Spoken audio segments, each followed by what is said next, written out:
नमस्कार, स्वागत है आप सभी का फिर से एक बार हमारे चैनल पर। मैट्रिक्स में consistency of the system of simultaneous linear equation की सीरीज में आगे बढ़ते हुए आज हम कवर करने जा रहे हैं इसी पे बेस्ड एक और एग्जांपल नंबर 2। इसके पहले वाले सेशन में हमने एक एग्जांपल कवर किया था, उससे जस्ट पहले वाले में हमने कंसिस्टेंसी का पूरा कंसेप्ट और उसका वर्किंग रूल सेट किया था।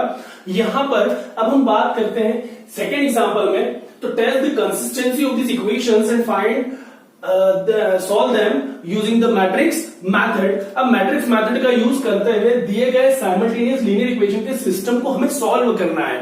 ठीक है, इसके पहले हमने एक एग्जांपल कवर किया था जिसमें हमने जो सोल्यूशन देखा था वो एक यूनिक टाइप का सोल्यूशन हुआ करता था। आज हम बात करेंगे इनफाइनाइट मेनी सोल्यूशन पे। ठीक है, तो देखिए क्वेश्चन हमसे कह रहा है 5x + 3y + 7z = 4, 3x + 26y + 2z = 9 and 7x + 2y + 10z = 5। अब इस सिस्टम के लिए हमको सबसे पहले तो कंसिस्टेंसी चेक करनी है और कंसिस्टेंसी चेक करने के बाद यदि सिस्टम कंसिस्टेंट है तो हमें उसका सोल्यूशन निकालना है। अब देखिए कंसिस्टेंसी का मीनिंग बहुत अच्छे से हमने सीखा है कि यदि कोई सिस्टम कंसिस्टेंट है का मतलब क्या है। यदि कोई सिस्टम कंसिस्टेंट है मतलब ऑगमेंटेड मैट्रिक्स AB की जो रैंक है वो कोएफिशिएंट मैट्रिक्स A की रैंक के इक्वल आना चाहिए, तब हम कहते हैं कि हमारा जो सिस्टम है वो कंसिस्टेंट होता है। अब यहाँ पे भी दो डिफरेंट केसेस अराइज होते हैं कि यदि दोनों की रैंक वेरिएबल की संख्या के इक्वल आ जाए, नंबर ऑफ वेरिएबल के इक्वल आ जाए, तो हम ये कहते थे कि जो सोल्यूशन होता है वो यूनिक सोल्यूशन होगा। इस सिचुएशन में आपका जो सोल्यूशन है वो यूनिक होता है। और यदि वो less than the number of variables आ जाए तो ऐसी सिचुएशन में हम कहते थे कि जो हमारा सोल्यूशन होता है वो एक इनफाइनाइट सोल्यूशन होता है। तो कंसिस्टेंसी की कंडीशन पहले चेक करते हैं, देखते हैं कि नेचर कैसा आता है। अब चूंकि यहां हम इनफाइनाइट सोल्यूशन वाला क्वेश्चन कवर करने जा रहे हैं तो स्वाभाविक सी बात है कि जो सेकंड वाली कंडीशन है वो अराइज होगी। कैसे हम किसी सिस्टम के लिए इनफाइनाइट सोल्यूशन को फाइंड आउट कर सकते हैं, बात करते हैं। तो सबसे पहले वर्किंग रूल का सबसे फर्स्ट स्टेप हमसे कहता है कि दिए गए सिस्टम का हम मैट्रिक्स फॉर्म बनाएं। तो हम यहां सोल्यूशन पार्ट में लिखेंगे कि the matrix form of the system 1 is. अब ये जो सिस्टम है इसको हम सिस्टम नंबर 1 कह सकते हैं। अब इस सिस्टम 1 का जो मैट्रिक्स फॉर्म है या मैट्रिक्स रिप्रेजेंटेशन है वो क्या होता है। वर्किंग रूल में हमने सीखा है Ax = B, जहां A जो है वो कोएफिशिएंट मैट्रिक्स होता है। कोएफिशिएंट मैट्रिक्स का मतलब होता है कि पूरे सिस्टम में जितने वेरिएबल्स हैं x, y, z, यहाँ पे 3 वेरिएबल्स हैं x, y and z। In variable के जितने कोएफिशिएंट्स होते हैं उन कोएफिशिएंट का मैट्रिक्स कहलाता है कैपिटल A कोएफिशिएंट मैट्रिक्स। अब देखिए यहाँ पे कोएफिशिएंट क्या क्या है अपने पास 5, 3, 7, 5, 3, 7 ये x, y, z के कोएफिशिएंट्स हैं। Then 3, 26, 2, 3, 26, 2 and then 7, 2, 10। तो इस प्रकार से हमने कोएफिशिएंट मैट्रिक्स A लिखा। फिर कैपिटल X का मतलब होता है जितने भी अननोन्स या जितने भी वेरिएबल्स हैं उनका एक कॉलम मैट्रिक्स। तो कॉलम मैट्रिक्स में आएगा वेरिएबल। अब यहां पे अपने पास बेसिकली 3 वेरिएबल्स है x, y, z। तो ये आ गया अपना x, y एंड z। ये आ गया अपना column matrix of variables. And then capital B का मतलब होता है राइट हैंड साइड पे इक्वेशंस के सिस्टम के राइट हैंड साइड पे जितने कांस्टेंट है उनका कॉलम मैट्रिक्स 4, 9, 5। तो ये आया 4, 9 एंड देन 5। तो इस प्रकार हमने सबसे पहले दिए गए सिस्टम का एक मैट्रिक्स फॉर्म लिखा, Ax, B का वैल्यू लिखा। अब हमें कंसिस्टेंसी चेक करनी है। अब यदि सिस्टम कंसिस्टेंट होता है तो हमें क्या करना है, इसका सोल्यूशन निकालना है। और किसी सिस्टम के सोल्यूशन से हम क्या समझते हैं कि उस सिस्टम में जितने भी अननोन या जितने वेरिएबल्स हैं उनका वैल्यू निकालना है। तो सिस्टम में हमारे पास 3 वेरिएबल्स हैं x, y एंड z, जो कि कैपिटल X मैट्रिक्स को रिप्रेजेंट करता है। मतलब हमें कैपिटल X का वैल्यू यहां पर फाइंड आउट करना होगा। अब चूंकि मैट्रिक्स फॉर्म लिखने के बाद हम क्या करते हैं, दिए गए सिस्टम का मैट्रिक्स फॉर्म जैसे ही हमने लिखा उसके बाद हम क्या करेंगे, ऑगमेंटेड मैट्रिक्स फॉर्म करेंगे। तो द ऑगमेंटेड मैट्रिक्स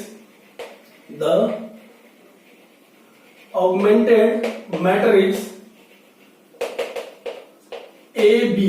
हमने जब कंसेप्ट सीखा था, वर्किंग रूल सीखा था, तब बहुत अच्छे से सीखा था कि ऑगमेंटेड मैट्रिक्स का मतलब क्या होता है। ऑगमेंटेड मैट्रिक्स का मतलब होता है किन्हीं दो डिफरेंट मैट्रिक्स का एक कॉमन मैट्रिक्स, किन्हीं दो डिफरेंट मैट्रिक्स वैल्यूज को एक कॉमन मैट्रिक्स के अंदर लिखना ही हमारा क्या कहलाता है, मैट्रिक्स का ऑगमेंटेड फॉर्म कहलाता है।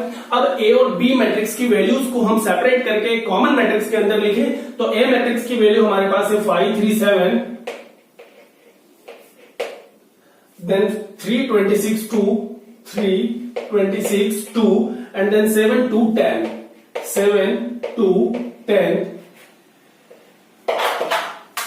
then सेपरेट करें इसको हम मैट्रिक्स बी से, तो बी मैट्रिक्स की जो वैल्यूज है वो अपने पास है 4 9 5, 4 9 5।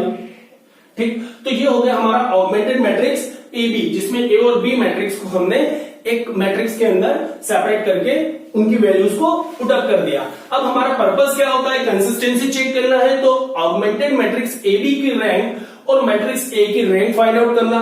तो यहां हमारा पर्पस जो है वो ऑगमेंटेड मैट्रिक्स की रैंक को फाइंड आउट करना है। तो ऑगमेंटेड मैट्रिक्स की रैंक फाइंड आउट करना मतलब ऑगमेंटेड मैट्रिक्स का इकेलॉन फॉर्म बनाना। अब ऑगमेंटेड मैट्रिक्स का इकेलॉन फॉर्म बनाना मतलब सबसे पहले तो हम डायगोनल को ट्रेस आउट करें। डायगोनल एलिमेंट्स जो है 5 26 10, इनकी हेल्प से इनके नीचे के एलिमेंट्स को एलिमेंट्री रो ऑपरेशन की मदद से जीरो करें। तो देखिए यहां पे हम सबसे पहला ऑपरेशन कौन सा लगाएंगे, हमें 5 के हेल्प से जीरो करना है 3 और 7 को।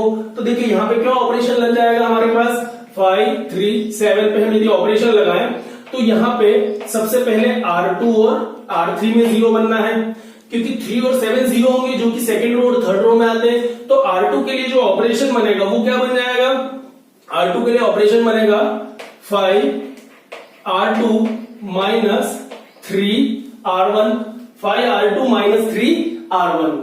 R1 में हम 3 का मल्टीप्लाई कर दें, R2 में 5 का कर दें, दोनों का एलिमिनेशन कर दें, सब्सट्रैक्शन कर दें तो 0 बन जाएगा।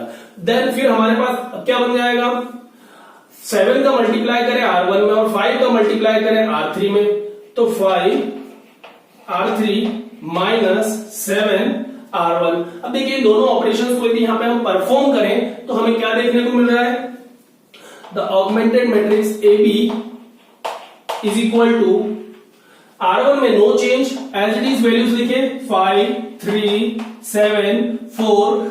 हमने इससे पहले भी डिस्कस किया है कि जब ऑगमेंटेड मैट्रिक्स की रैंक निकालते हैं तो ये जो डॉट हमने लगाए हैं सेपरेशन के लिए, इनको आप हाइड करके चले। आप ये माने कि ये जो पूरा मैट्रिक्स ए बी है ये 3/4 ऑर्डर का है मैट्रिक्स है, और 3/4 ऑर्डर के मैट्रिक्स की हम रैंक निकालने जा रहे हैं। हम डॉट्स को एज इट इज लगाते चलेंगे पर उसको एक 3/4 का मैट्रिक्स मानते हुए। अब देखिए R2 में हमने ऑपरेशन लगाया 5 R2 माइनस 3 R1, मतलब ये जो R2 है इसमें हम 5 का मल्टीप्लाई करें। अब देखिए ऑपरेशन हमने लिख के रखा है कि R2 change into 5 R2 minus 3 R1। यदि R2 में हम 5 का मल्टीप्लाई कर देंगे तो 5 इंटू 3 26 इंटू 5 2 इंटू 5 9 इंटू 5, पूरे R2 में 5 का मल्टीप्लाई करेंगे तो 15 1 30 10 एंड 45 मिला, और माइनस 3 R1। अब R1 में यदि आप 3 का मल्टीप्लाई करेंगे तो 5 3 15 3 3 9 7 3 21 एंड 3 4 12। अब इन दोनों को यदि सब्सट्रैक्ट करते हैं तो 15 minus 15 will be 0, 130 minus 9 will be 121 and 10 minus 21 will be minus 11, 45 minus 12 will be 33। मतलब R2 का वैल्यू हमको बड़ी आसानी से देखने को मिल गया जो कि है 0 121 देन माइनस 11 एंड 33। तो इस प्रकार हमने R2 का वैल्यू निकाला। अब R3 के लिए भी वैल्यू फाइंड आउट कर ले। R3 का वैल्यू हमसे क्या कहता है कि R3 में आप पहले 5 का मल्टीप्लाई करें। अब यदि देखिए R3 में हम 5 का मल्टीप्लाई कर दें, ये हमारा R3, अब यदि इसमें हम 5 का मल्टीप्लाई कर दें तो 5 R3 जो है इसका वैल्यू हमारे पास क्या आ जाएगा, यहाँ पे 5 का मल्टीप्लाई करें तो 35 देन 10 देन 50 एंड देन 25। अब 5 R3 के बाद 7 R1 करें तो R1 में 7 का मल्टीप्लाई करें तो 7 R1 का जो वैल्यू है वो हो जाएगा 35 21 49 एंड देन 28।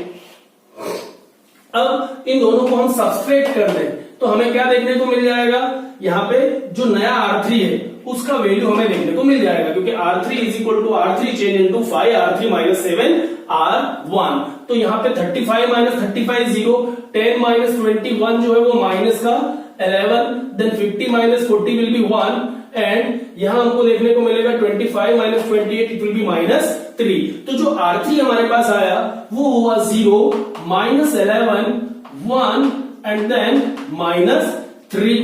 अब हमें क्या करना है, फिर से डायगोनल की तरफ चलना है।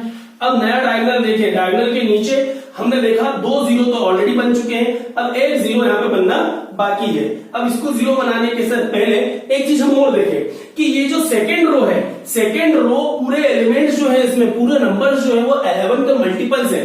तो सिंप्लीफिकेशन की तरफ थोड़ा सा चलते हैं। सेकेंड रो को यदि मैं 11 से डिवाइड कर दूं, हम सेकेंड ऑपरेशन क्या लगाएंगे, R2 change into R2 bye 11। यहां पे यदि हम R2 change into R2 bye 11 perform करें तो देखिए ऑगमेंटेड मैट्रिक्स AB जो है वो हमें कैसा देखने को मिलेगा।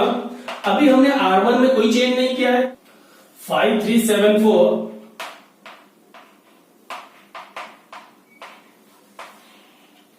अब सेकेंड रो की यदि बात की जाए तो सेकेंड रो को हम 11 से डिवाइड कर रहे हैं। यदि 11 से डिवाइड करेंगे तो 0 डिवाइडेड बाय 11 विल बी 0।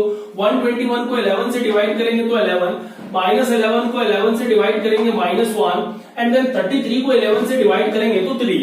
अब देखिए R3 में हमने कोई चेंज नहीं किया है, तो R3 as it is 0, -11, 1 and then -3। अब फिर डायगोनल की तरफ चलें। अब देखें क्या डायगोनल के नीचे तमाम एलिमेंट 0 हो चुके हैं, तो देख रहे हैं कि सेकंड डायगोनल एलिमेंट की मदद से उसके नीचे के एक नंबर को 0 करना हमारे लिए बाकी है। ऑपरेशंस क्लियर है, 0 11 -1 3, 0 -11 1 एंड 3। अब 11 और -11 को कैसे 0 किया जाए, दोनों को सिंपली हम ऐड कर दें। तो R3 में चूंकि 0 होना है तो हम ऑपरेशन लगा देंगे कि R3 change into R3 plus R2।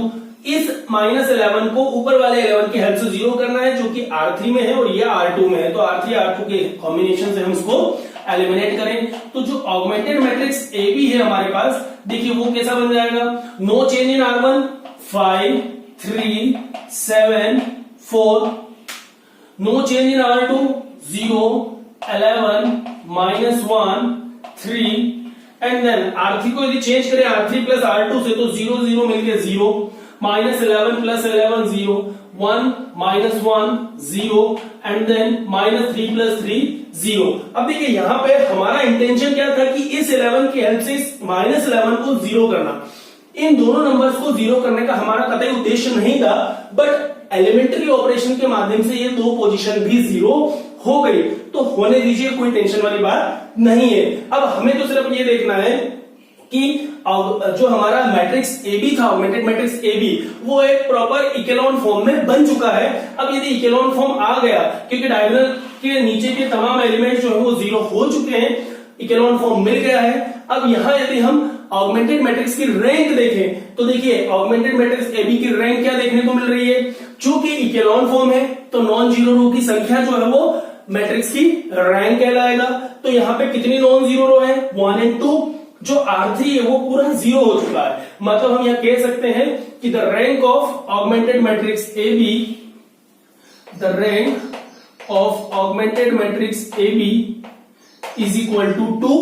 And अब यदि मैट्रिक्स A की कोएफिशिएंट मैट्रिक्स A की रैंक देखी जाए तो देखिए इसके लिए हमको B मैट्रिक्स को हाइड करना पड़ेगा, और यदि मैं B मैट्रिक्स को हाइड करूंगा तो ये A मैट्रिक्स हुआ, AB में से B को हाइड करेंगे तो मैट्रिक्स A आया।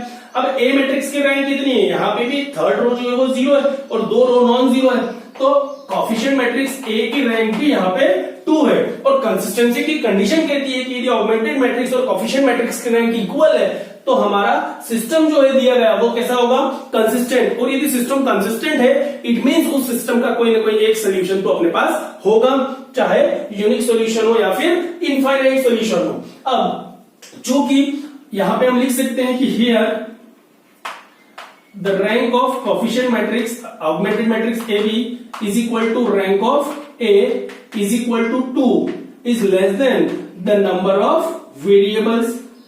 क्योंकि देखिए यहां पे सेकंड केस अराइज हो रहा है, AB की रैंक A के इक्वल है जो कि नंबर ऑफ वेरिएबल से कम है, मतलब सोल्यूशन जो है हमको इनफाइनाइट मिलने वाला है यहाँ पे। अब यहाँ पे रैंक कितनी आई, 2। टोटल नंबर ऑफ वेरिएबल्स हम देखें तो here we have 3 variables X, Y and Z। Variable 3, rank जो है वो 2, जो कि क्या है नंबर ऑफ वेरिएबल से कम है, तो यहां पे हम कह सकते हैं कि the system is consistent and have infinite many solution. यहां पे एक रिमार्क लिख देंगे कि since the system is consistent and have infinite many solution. अब इसके पहले जब हमने कंसेप्ट और वर्किंग रूल सेट किया था तो इनफाइनाइट वाले केस में एक रिमार्क लिखा था कि also n minus r variables will be linearly independent, n minus r variables will be linearly independent, जिसके लिए हमने कहा था कि जब हम न्यूमेरिकल लेंगे तब इस कंडीशन का जिक्र करेंगे कि n minus r variable will be linearly independent का मीनिंग क्या होता है, उस मीनिंग को हम समझने की कोशिश करते हैं। अब चूंकि n का मतलब क्या हुआ, total number of variable, n का मतलब होता है नंबर ऑफ वेरिएबल्स। अब देखिए यहां पे टोटल कितने वेरिएबल्स हैं, 3 variables x, y and z। तो n माइनस आर मतलब टोटल वेरिएबल है हमारे पास 3 और माइनस r का मतलब क्या होगा, रैंक ऑफ द मैट्रिक्स। अब a b और a की रैंक कितनी, इक्वल रैंक 2, तो 3 माइनस 2 इज इक्वल टू 1। यहां पे मतलब 1 वेरिएबल जो है वो कैसा होगा, लीनियरली इंडिपेंडेंट होगा। और लीनियरली इंडिपेंडेंट का मीनिंग ये होता है कि एक वेरिएबल यहां पे हमारे लिए फाइंड आउट करना पॉसिबल नहीं है इंडिपेंडेंटली, या हम ये कहें आर्बिट्ररीली, स्वैच्छिक रूप से आपको उस एक वेरिएबल की वैल्यू को एज्यूम करना पड़ेगा। क्योंकि देखो यदि यहां पे नॉन जीरो होता तो यहां से हम z की वैल्यू निकालते, जो लास्ट वाले क्वेश्चन में हमने देखा था इसके पहले वाले लेक्चर में कि वहां पे हमको यूनिक सोल्यूशन था। यहां पे नॉन जीरो बना था मतलब हमने z का वैल्यू निकाला था, z के वैल्यू को ऊपर वाले में रख के हमने y निकाला, दोनों को फर्स्ट वाले में रख के हमने x निकाला। ये सिंपल प्रोसेस था। बट यहां पहले से हम x निकाले, सेकंड से y निकाले, थर्ड से z निकाले, यही प्रोसेस होता है। अब यहाँ z निकालने के लिए तो हमारे पास कोई नॉन जीरो एलिमेंट अवेलेबल है ही नहीं, सारे के सारे जीरो हो गए। मतलब ऐसे सिचुएशन में हमको एक वेरिएबल को इंडिपेंडेंट मानना पड़ेगा और वो हम आर्बिट्ररीली माने। तो हमने लिखा 3 minus 2 is equal to 1 variable will be linearly independent से z is equal to k। तो उस इंडिपेंडेंट वेरिएबल किसको माना हमने, z को, और z को हमने क्या एज्यूम किया कि z का वैल्यू कुछ भी हो सकता है। ठीक है, अब यदि z का वैल्यू हमने आर्बिट्ररीली k एज्यूम किया है तो इस पूरे सिस्टम को यदि हम रीराइट करें तो देखिए हमें क्या देखने को मिलता है, फिर रीराइट सिस्टम 2 हमें क्या मिल जाएगा, यहाँ पे 5x plus 3y plus 7z is equal to 4।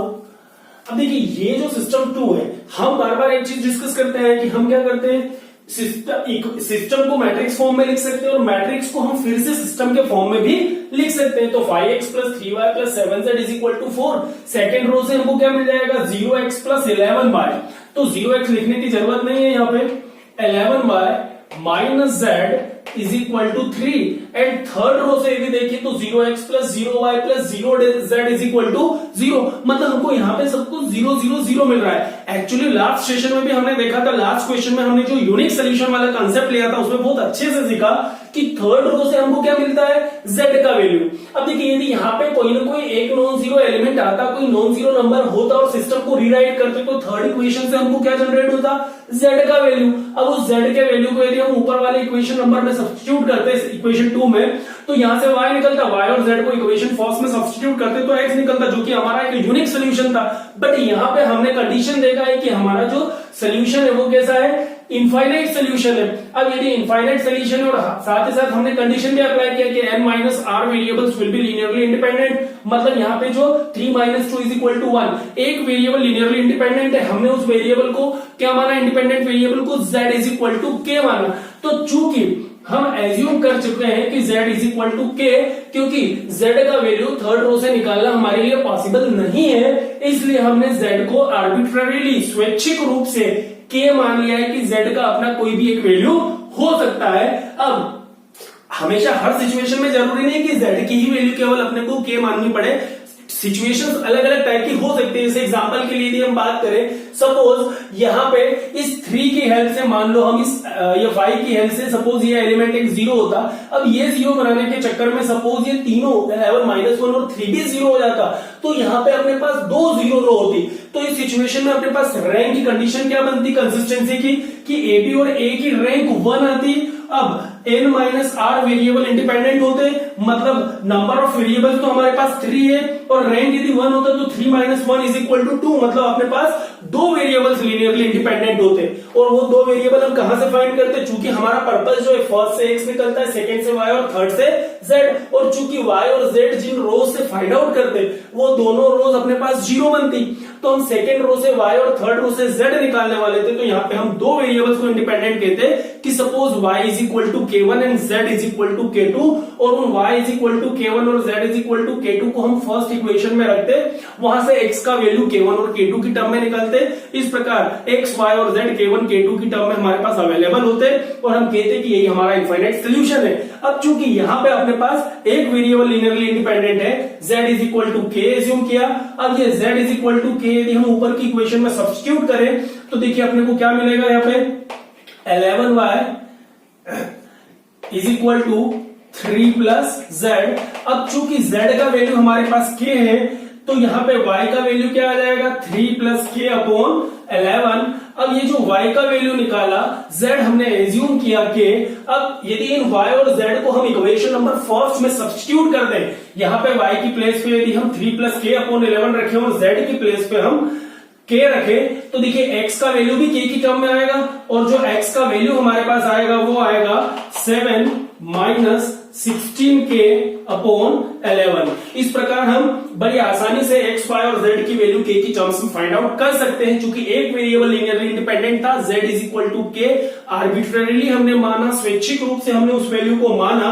अब हमारा जो पर्पस था यहाँ पे क्या था, अननोन्स x, y, z की वैल्यू को फाइंड आउट करना, और x, y, z की वैल्यू हमारे पास अवेलेबल है जिसको हमने कहा variable matrix of columns capital X। तो देखिए x, y, z का वैल्यू यदि हम यहाँ रखें तो x का value 7 minus 16k upon 11, y का वैल्यू हमारे पास आया 3 प्लस k अपॉन 11 और z का जो वैल्यू है वो हमारे पास है k।